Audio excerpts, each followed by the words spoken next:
আসসালামু আলাইকুম। আশা করি সবাই ভালো আছেন। আলহামদুলিল্লাহ আমিও ভালো আছি। আজকে নতুন দিনে নতুন আরো একটা ভিডিও নিয়ে আসলাম। আশা করি আপনাদের ভালো লাগবে। ভালো লাগলে লাইক, কমেন্ট এবং শেয়ার করবেন বেশি বেশি। আজকে নিয়ে আসলাম অতিথি আপ্যায়নে কিভাবে একটা নতুন পোলাও রেসিপি, সবুজ পোলাও, ঈদ স্পেশাল এবং নতুন অতিথি আপ্যায়নে এটা বানিয়ে খেতে পারবেন, দিতে পারবেন।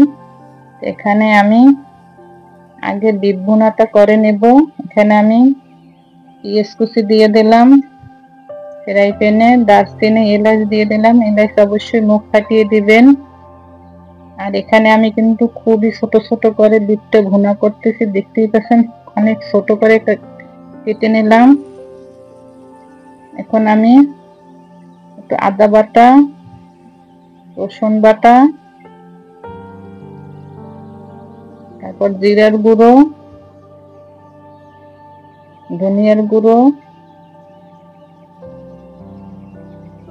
মরিচের গুঁড়ো, আপনারা যেই রকমের রান্না করবেন সেই রকমের দেবেন। আমি যেহেতু অল্প নিয়েছি সেই রকমের সবকিছু অল্প অল্প দেব। হলুদ গুঁড়ো এবং লবণ আর একটু লেবুর রস দিয়ে দেব।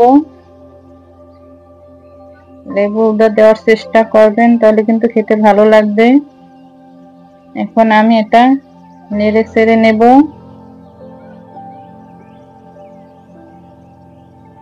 এই যে আমি একটু কষিয়ে নেব, ঢাকনা দিয়ে রাখলাম। তারপরে আমি কিন্তু মাঝখানে আরো নেড়ে চেড়ে দিয়েছি, সেটা শেয়ার করলাম না, তাহলে কিন্তু ভিডিও অনেক বড় হয়ে যায়। আমি আরেকটু নেড়ে চেড়ে এখন দিয়ে দেব। আর এটা যেহেতু অনেক ছোট কড়া পিস, তাড়াতাড়ি সেদ্ধ হয়ে যাবে, বেশি সময় লাগবে না। এই যে আমি একটু পানি দিয়ে দিলাম, ঢাকনা দিয়ে রাখবো।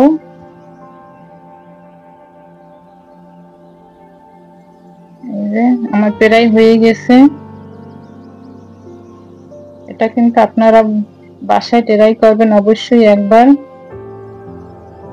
খেতে কিন্তু খুবই মজা হয়। এই যে আমার হয়ে গেছে বিট ভুনা। এখন এখানে আমি কিছুটা, যে দেখতেই পাচ্ছেন, পুঁই শাক নিলাম। কোনো রকম কেমিক্যাল ছাড়াই আমি কিভাবে সবুজ পোলাও রান্না করব সেটাই আপনাদের কাছে আজকে শেয়ার করব। দেখতে থাকুন। এই যে আমি কিছু পুঁই শাক নিলাম, এটা আমি এখন ধুয়ে ভালোভাবে পরিষ্কার করে নিয়েছি। এখানে আমি ফ্রাই প্যানে পানি দিয়ে দিলাম, পানিটা ফুটে আসছে। এখন আমি এখানে এই পুঁই শাক গুলো দিয়ে দেব। 80% সেদ্ধ করে নিতে হবে অবশ্যই, ভালোভাবে একটু সেদ্ধ করে নিতে হবে যাতে কাঁচা গন্ধটা চলে যায়। এখন আমি এটা উঠিয়ে নেব ঠান্ডা পানির ভিতরে, যাতে কালারটা ঠিক থাকে, ব্যালেন্স থাকে, এই জন্য কিন্তু এটা অবশ্যই করতে হবে। এখন আমি এটা ব্লেন্ড করে নেব। এই যে আমার ব্লেন্ড করা হয়ে গেছে, খুব সুন্দর একটা কালার আসছে, দেখতেই পাচ্ছেন। এখন আমি এই যে ফ্রাই প্যানে আবার সাদা তেল দিয়ে দিলাম, দারচিনি এবং এলাচ, পেঁয়াজ কুচি একটু ভেজে নেব।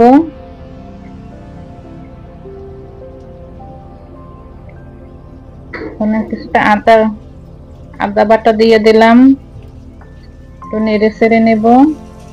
এখন আমি পোলাওর চালটা একটু ভেজে নেব, কিছুটা লবণ দিয়ে দিলাম।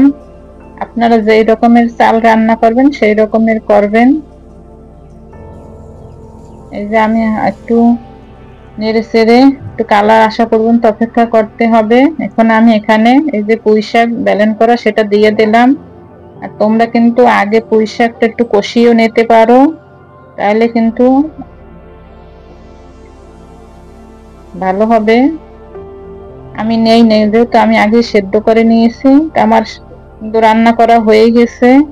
আমি একটু ডেকোরেশন করে তোমাদের দেখালাম, বাংলাদেশের পতাকার আকৃতির মতো আমি একটু চৌকা শেপ করে নেব।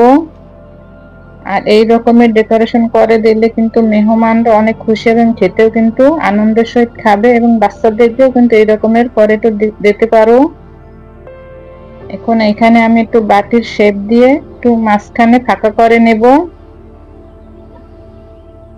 কিছুটা আমি পোলাও উঠিয়ে নিলাম, এখানে আমি বিট ভুনা বসিয়ে দেব। আর দেখতে কিন্তু একেবারে বাংলাদেশের পতাকার মতন দেখা যায়, লাল টুকটুকে বিট ভুনা এবং সবুজ পোলাও।